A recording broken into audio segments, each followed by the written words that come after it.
नमस्कार। कैसे सब सब अच्छे हैं? Very good. और मैं आशा करता हूं कि आप अपने घर पे सभी स्वस्थ होंगे और जो भी आपको विद्यालय का काम हमारे रेस्पेक्टेड टीचर्स देते हैं वो आप सभी सुचारू रूप से कर रहे होंगे, है ना? Okay, very good. चलो बेटा, आज हम अपना नया चैप्टर अर्थमेटिक प्रोग्रेशन चैप्टर 5 समांतर श्रेणी स्टार्ट करेंगे। तो समांतर श्रेणी स्टार्ट करने से पहले कुछ अनुक्रम लिखे हुए हैं, इन अनुक्रमों पे चर्चा करेंगे। सीक्वेंसेस हैं, इनको हम क्या बोलते हैं? सीक्वेंसेस। अब इन सीक्वेंसेस में देखो, जो पहला सीक्वेंस है उसमें क्या किया गया? अगला पद या अगली संख्या प्राप्त करने के लिए पिछली संख्या में एक जोड़ा गया है ना। देखो, इसमें अगर हम एक जोड़ देंगे तो अगला आ रहा है, इसमें एक जोड़ देंगे तो अगला आ रहा है, इसमें एक जोड़ देंगे तो अगला। अगले पद के लिए, अगली संख्या के लिए हम क्या करेंगे? अगली संख्या के लिए इस संख्या में अगर हम एक जोड़ देंगे तो अगला आ जाएगा। ठीक है, अगला देखो, दूसरे सीक्वेंस में 17 और 17 में आप कितना ऐड करेंगे कि 14 आ जाए? इट मींस माइनस का 3 ऐड किया हुआ है। कितना ऐड किया हुआ है? माइनस का 3। -3 इसमें ऐड कर देंगे, ये आ गया। इसमें -3 ऐड कर देंगे तो ये आ गया। इसमें -3 ऐड कर देंगे तो ये आ गया। और इसमें अगर -3 ऐड करेंगे तो आपके पास अगला पद आएगा। और इसी तरह अगले पदों को ज्ञात करने के लिए क्या करते रहे? इसी तरह -3 ऐड करते रहे, हमारे पास पद आते रहेंगे। देखो, अगले में क्या किया है? इसमें 2 जोड़े तो ये आया, इसमें 4 जोड़ा तो ये आया, इसमें 8 जोड़ा तो ये आया। या इसको यूं भी कह सकते हैं हम, भाई इसमें आपने 2 जोड़ा, इसमें आपने 4 जोड़ा, इसमें आपने 8 जोड़ा, और अगला पद ज्ञात करने के लिए इसमें आप क्या करोगे? 16 जोड़ोगे। या इसको हम यूं भी कह सकते हैं, 2 से गुणा किया, 2 से गुणा किया, 2 से गुणा किया, 2 से गुणा किया। भाई 2 को 2 से गुणा करेंगे 4, 4 को 2 से गुणा करेंगे 8, 8 को 2 से गुणा करेंगे 16, और अगले पद के लिए हम क्या करेंगे? 16 को 2 से गुणा करेंगे तो आपका अगला पद आ रहा है। ठीक है, अगला देखो बेटा, 3 में हम क्या करें? जमा 3 कर देते हैं। 6 में जमा 3 करेंगे 9 आ गए, 9 में जमा 3 करेंगे 12 आ गया, और 12 में जमा 3 करेंगे तो आपके पास अगली संख्या या अगला पद आ जाएगा। ठीक है, अब समांतर श्रेणी क्या होती है? ऐसा सीक्वेंस या ऐसा अनुक्रम जिसमें एक निश्चित संख्या जोड़ने पर अगला पद प्राप्त होता है। मींस अगले पद के लिए हम क्या करते हैं? पिछले पद में एक निश्चित संख्या जोड़ते हैं तो अगला पद आता है, तो उसको हम समांतर श्रेणी कहते हैं।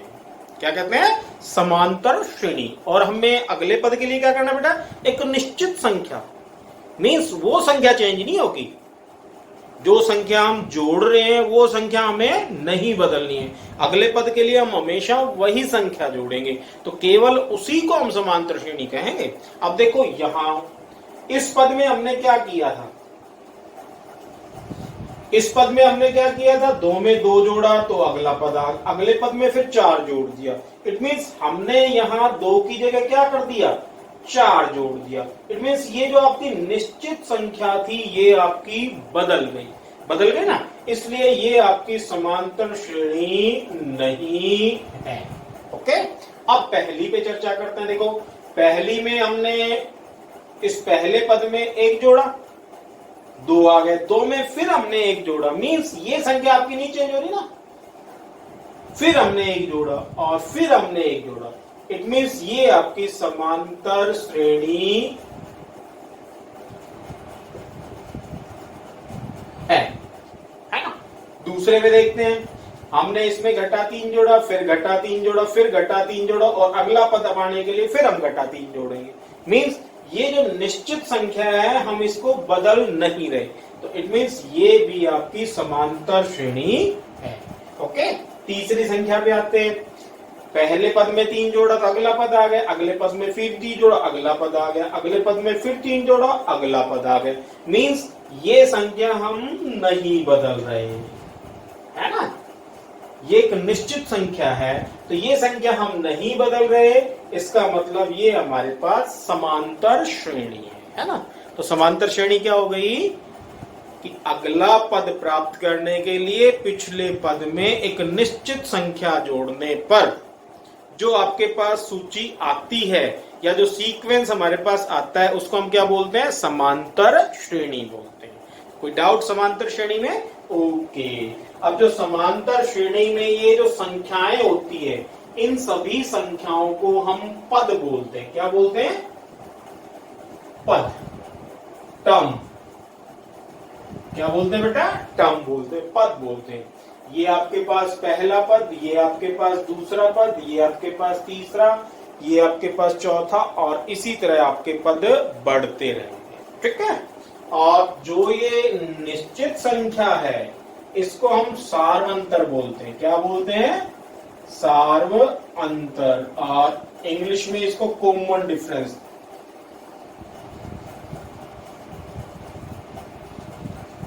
और इसको हम डी से डिनोट करते हैं। किससे डिनोट करते हैं? डी से। और जो आपके पद है इनको हम ए से डिनोट करते हैं। ये A1 हो गया, A2 हो गया, A3 हो गया, और ये आपका पद A4। ठीक है। अब देखो इसका जो प्रारूप है वो कैसा होता है। प्रारूप कैसे बनाएंगे इसका? ये आपके पास प्रथम पद A है और सार्वंतर D है, तो आपको एक सूची बनानी है, एक सीक्वेंस बनाना है या एक समांतर श्रेणी बनानी है। तो कैसे बनाओगे? तो देखो आपके पास ये दोनों चीजें ही अनिवार्य है। अगर ये आपके पास ये दोनों चीजें हैं, प्रथम पद है और सार्वंतर है, तो आप कितनी भी लंबी सूची बनाना चाहे बना सकते हैं। ओके। तो जैसे प्रथम पद A आ गया आपके पास, अब अगला पद ज्ञात करने के लिए इसमें हम क्या जोड़ेंगे? सार्वंतर जोड़ेंगे।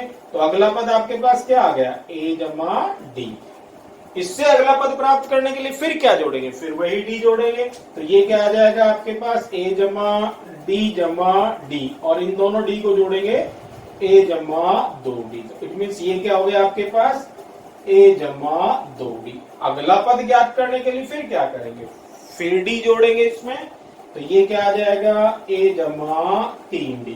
और इसी तरह ये आपका अनुक्रम चलता रहेगा। तो कोई समस्या इसमें? सभी को समांतर श्रेणी समझ में आया? क्या होती है समांतर श्रेणी? पक्का? ओके। तो प्रश्नावली शुरू करें। चलो क्वेश्चन देखते हैं।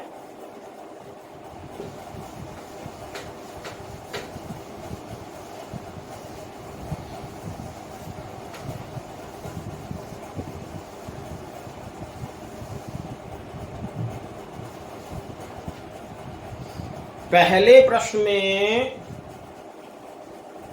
निम्न स्थितियों में किन स्थितियों में संबंध संख्याओं की सूची एपी है? एपी मीन्स अर्थमेटिक प्रोग्रेशन, समांतर श्रेणी। और क्यों? प्रत्येक किलोमीटर के बाद टैक्सी का किराया, जबकि प्रथम किलोमीटर के लिए किराया 15 रुपए है और प्रत्येक अतिरिक्त किलोमीटर के लिए किराया 8 रुपए है। मीन्स जो पहला किलोमीटर चला है उसके लिए तो 15 रुपए है, और बाकी के जैसे आप किलोमीटर चलते हो 8 रुपए बढ़ जाएंगे। ठीक है। अब देखते हैं, मान लेते हैं आपने यहां से स्टार्ट की और यहां आपका हो गया 1 किलोमीटर, ये आपका 2 किलोमीटर, 3 किलोमीटर, और ये आपका 4 किलोमीटर, 5 किलोमीटर, और ये आपका बढ़ता जा रहा है। ठीक है। अब वो कह रहा है कि जो पहले किलोमीटर का किराया है वो तो 15 रुपए है।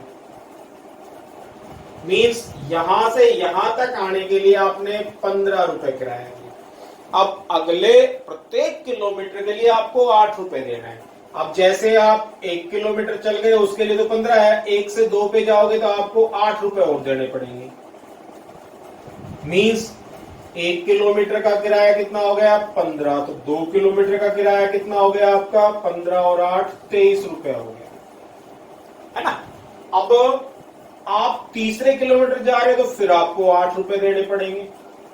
अब 15 और 8 मीन्स तीसरे किलोमीटर के लिए आपका 23 और 8 31 रुपए हो गए, है ना। अब देखो जब आपने दूसरा पद ज्ञात किया है तो इसके लिए क्या किया है? जमा का 8 किया आपने। और जब दूसरे से आपने तीसरा पद ज्ञात किया है तो इसके लिए भी क्या किया आपने? जमा का 8 किया है। और जैसे ही आप 3 से 4 किलोमीटर पे जाओगे फिर ₹8 देने पड़ेंगे। तो आपको 4 किलोमीटर के लिए क्या हो गया, फिर आपको 8 रुपए देने पड़ गए। तो मीन्स फिर आपने वही 8 ऐड किया है ना। तो मीन्स आप एक निश्चित संख्या जोड़ रहे हैं, अगला पद प्राप्त करने के लिए एक निश्चित संख्या जोड़ रहे हैं। तो इसका मतलब ये आपका समांतर श्रेणी है। ओके, क्वेश्चन नंबर 2, सॉरी पहले का दूसरा भाग। किसी बेलन में उपस्थित हवा की मात्रा जबकि वायु निकालने वाला पंप प्रत्येक बार बेलन की शेष हवा का 1/4 बाहर निकाल देता है। देखो बेलन की शेष हवा का 1/4, ठीक है। अब मान लेते हैं कि उस बेलन में 100 सेंटीमीटर घन हवा थी। कितनी हवा थी? 100 सेंटीमीटर घन हवा थी। अब पहली बार में इसका 1/4 बाहर निकल गया। अब जब पहली बार में इसका 1/4 बाहर निकालेंगे तो 100 गुणा का 1/4 बराबर 25 सेंटीमीटर घन बाहर निकल गई पहली बार में, ठीक है। अब शेष कितनी बच गई, इसमें से ये घटा दें। अब शेष क्या बच गई, 75 सेंटीमीटर घन बच गई। अब दूसरी बार में फिर इसका 1/4 बाहर निकलेगा, है ना। दूसरी बार में फिर क्या होगा, इसका फिर 1/4 बाहर निकलेगा। अब देखो क्या 100 का 1/4 और 75 का 1/4 बराबर होगा? नहीं होगा, है ना। क्या 100 का 1/4 25 हो गया? क्या 75 का 1/4 भी 25 होगा? नहीं होगा। इट मींस जो निश्चित हवा बाहर निकल रही है वो समान नहीं है ना। क्या 100 का 1/4 और 75 का 1/4 बराबर है? नहीं है ना। तो इट मींस ये समांतर श्रेणी नहीं है, समझे। इसका तीसरा भाग, इसके तीसरे भाग में प्रत्येक मीटर खुदाई के बाद एक कुआं खोदने में आई लागत जबकि प्रथम मीटर के लिए की खुदाई की लागत 150 रुपए और बाद के प्रत्येक मीटर खुदाई के लिए 50 रुपए बढ़ती जाती है। तो ये समांतर श्रेणी है। जैसे पहले आपका प्रश्न शुरू का 15 फिर 8, तो यहाँ शुरू का 150 फिर आपका 50 बढ़ता जा रहा है। और वो जो 50 बढ़ता जा रहा है वो एक निश्चित राशि बढ़ रही है ना। अब वो निश्चित राशि बढ़ रही है, इट मीन्स ये आपका समांतर श्रेणी है। खाते में प्रत्येक वर्ष का मिश्रधन जबकि 10,000 रुपए की राशि 8% वार्षिक ब्याज की दर से चक्रवृद्धि ब्याज पर जमा की जाती है। देखो चक्रवृद्धि ब्याज और साधारण ब्याज में अंतर होता है। चक्रवृद्धि ब्याज में क्या होता है, ब्याज पे भी ब्याज लगता है। चक्रवृद्धि ब्याज में हर साल मूलधन बदल जाएगा और मूलधन बदल जाएगा तो आपका ब्याज भी बदल जाएगा, है ना। अगर ब्याज साधारण होता तो आपका समांतर श्रेणी में है, लेकिन ब्याज आपका चक्रवृद्धि है इसलिए वो समांतर श्रेणी में नहीं आएगा। क्यों नहीं आएगा? क्योंकि जो मूलधन है वो हर साल बदल जाएगा। मूलधन बढ़ेगा तो ब्याज ही बढ़ेगा, मूलधन बढ़ेगा तो उसका ब्याज बढ़ेगा। तो इसलिए हर साल का जो ब्याज है वो समान नहीं आएगा, और समान नहीं आएगा इसलिए ये समांतर श्रेणी नहीं है। समझे? समझे? कोई समस्या? चलो दूसरा प्रश्न। दी हुई एपी के प्रथम 4 पद लिखिए जबकि प्रथम पद ए और सारवंतर डी निम्नलिखित है। तो आपको प्रथम पद दिया हुआ है और आपको सारवंतर दिया हुआ है। तो आपको क्या करना है बेटा, आपको अगले 4 पद लिखने, अगले 4 पद।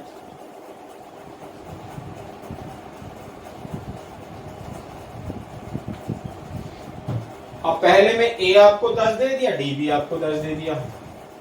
ए बराबर 10 और डी बराबर भी 10, ठीक है। अब जो एपी का प्रारूप मैंने बताया था वो क्या था, ए जमा डी, अगला पद क्या हो जाएगा, ए जमा 2डी, अगला पद क्या हो जाएगा, ए जमा 3डी, है ना। और इसी तरह आपके ये पद बढ़ते रहे, ठीक है। तो यहां देखते हैं ए आपके पास 10 है तो प्रथम पद A1 क्या हो गया आपके पास 10, A2 क्या हो गया आपके A जमा डी मीन्स 10 जमा 10 कितना हो गया 20। A3 क्या हो गया आपके पास A जमा 2D, है ना। एक डी और बढ़ेगा इसमें, तो एक डी और बढ़ेगा तो क्या हो गया 10 जमा 2 गुणा 10 और 20 और 10 कितना हो गया ये 30। और चौथा पद क्या हो गया A जमा 3D, है ना। एक और बढ़ेगा इसमें, इसमें डी ऐड करेंगे तो ये हो जाएगा। तो ये क्या हो गया आपके पास 10 जमा का 3 गुणा 10, और 3 गुणा 10 30, 30 में 10 जोड़ा तो ये आपका आ गया 40। तो एपी क्या हो गई आपकी 10 20 30 और ये आपकी 40, और आगे भी ये बढ़ जाए। ठीक है, अगला प्रश्न क्या दिया हुआ है, ए आपको घटा 2 दिया हुआ है, डी आपको 0 दिया हुआ है। ए आपको घटा 2 दिया हुआ है और डी आपको 0 दिया हुआ है। तो A1 क्या हो गया आपके पास, यही है ना। A2 क्या हो जाएगा, घटा ए जमा डी, है ना। ए क्या है आपके पास, घटा का 2, डी क्या है आपके पास 0, तो इट मीन्स वही घटा का 2 बच जाएगा। तीसरा पद क्या हो जाएगा, ए जमा 2D मीन्स घटा का 2 जमा 2 गुणा 0, ये 0 हो गया, जोड़ोगे तो वही घटा का 2 हो गया। और चौथा पद आपके पास क्या हो जाएगा, ए जमा 3D, ए आपके पास घटा का 2 है, डी आपके पास कितना है 0, तो 0 से गुणा करेंगे तो 0 और घटा 2 जोड़ेंगे तो मीन्स ये आपके पास घटा 2। ठीक है, तो आपके पास जो एपी है वो क्या हो जाएगी, घटा 2 घटा 2 घटा 2 और घटा 2। ठीक है बेटा।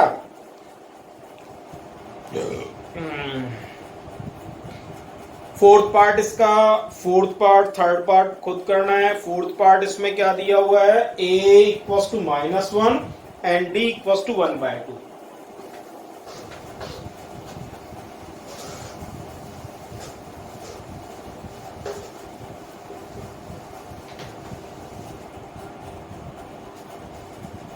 a equals to -1 and d equals to -1/2। Okay, तो पहले प्रथम पद a है ना, A1 क्या हो जाएगा, एक इक्वल ही हो जाएगा, और ये कितना है आपके पास माइनस का 1। दूसरा पद क्या हो गया, a जमा डी, और a कितना है घटा का 1 जमा डी कितना है घटा का 1/2। अब इसको सरल करेंगे तो घटा का 1 जमा घटा घटा का 1/2, 2 एकम घटा का 2 और 1 3, घटा का 3/2। ठीक है, तीसरा पद A3 बराबर क्या हो जाएगा, a जमा 2D, और ये हो गया a घटा का 1 और जमा 2 गुणा में घटा का 1/2, है ना।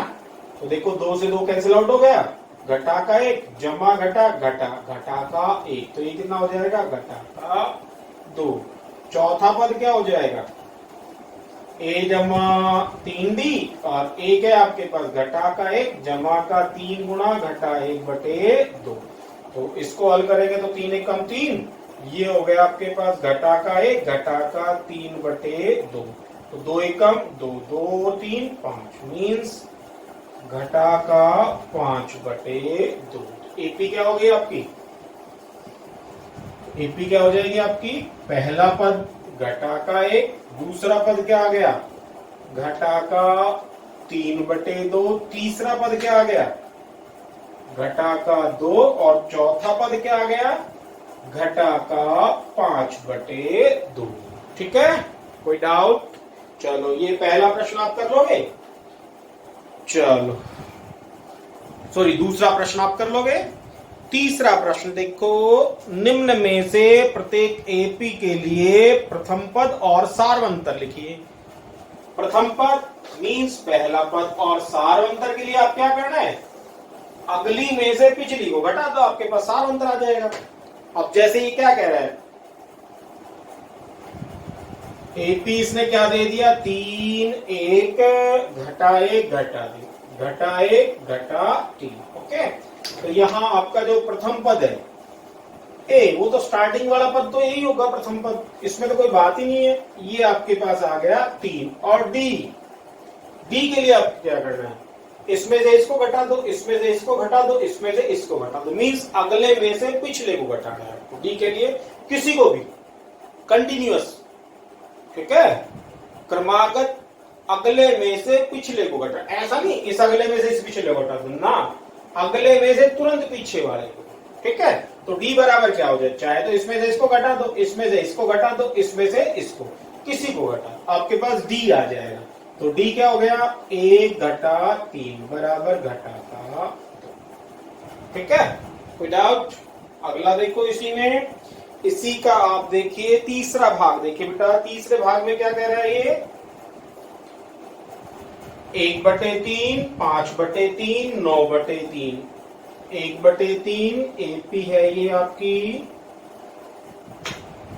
5/3, 9/3 और नेक्स्ट है 13/3 और dot dot dot dot dot. Okay, तो इसमें प्रथम पद क्या हो गया, ए तो आपके पास पहले वाला पद हो गया 1/3, ठीक है, और डी क्या, इसमें से इसको घटा दो या इसमें से इसको घटा दो या इसमें से इसको, किसी को भी, तो 5/3 घटा का 1/3, लघुत्तम 3 आ गया, 5 घटा 1 बराबर 4/3, तो 4/3 क्या हो गया आपके पास, डी। समझ में आ रहा है ना, कोई समस्या तो नहीं है? कोई समस्या हो तो मेरे पास कॉल करो। ओके, इसका चौथा प्रश्न, चौथे प्रश्न में वो पूछ रहा है निम्न में से कौन कौन एपी है, यदि कोई एपी है तो उसका सारांतर ज्ञात कीजिए और उसके 3 अगले पद ज्ञात कीजिए। अब जैसे पहला 2 4 8 16, अब 2 4 8 16, 2 4 8 और ये 16 है ना। अब हम देखते हैं इन दोनों का अंतर तो 2 हो गया, इन दोनों का अंतर कितना हो गया, 4 हो गया, इन दोनों का अंतर क्या हो गया, 8 हो गया। तो जो इनका अंतर है वो समान नहीं है, वो समान नहीं है, इसका मतलब ये समांतर श्रेणी नहीं है। ठीक है, और जब समांतर श्रेणी नहीं है तो ना तो हम इसका पहला पद बता सकते हैं और ना ही हम इसका सारांतर बता सकते। ठीक है, अगला देखो 2 5, 2 5/2, 3 7/2, 2 5/2, 3 7/2। अब देखो इसको 2, इसको हम 2.5 लिख सकते हैं, ये आपका 3 हो गया, ये कितना हो गया 3.5 है ना।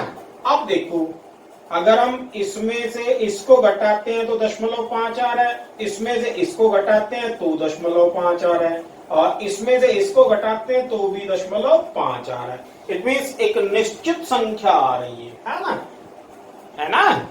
एक इनका सभी का जो क्रमागत अंतर है वो एक निश्चित संख्या है। तो इसका मतलब क्या हो गया कि जो अगला पद है वो प्रत्येक पिछले पद में एक निश्चित संख्या जोड़ने पे आ रहा है, और निश्चित संख्या जोड़ने पे आ रहा है, इट मीन्स ये समांतर श्रेणी है। और इसका जो प्रथम पद है ए वो क्या हो गया 2, और जो सार्वंतर डी है वो क्या हो गया 0.5। ठीक है बेटा, तो इनको करना है, और इनको करने के बाद अगर कोई समस्या आती है तो आप मेरे से कॉल करें। ठीक है बेटा, तो stay home, stay safe, good bye.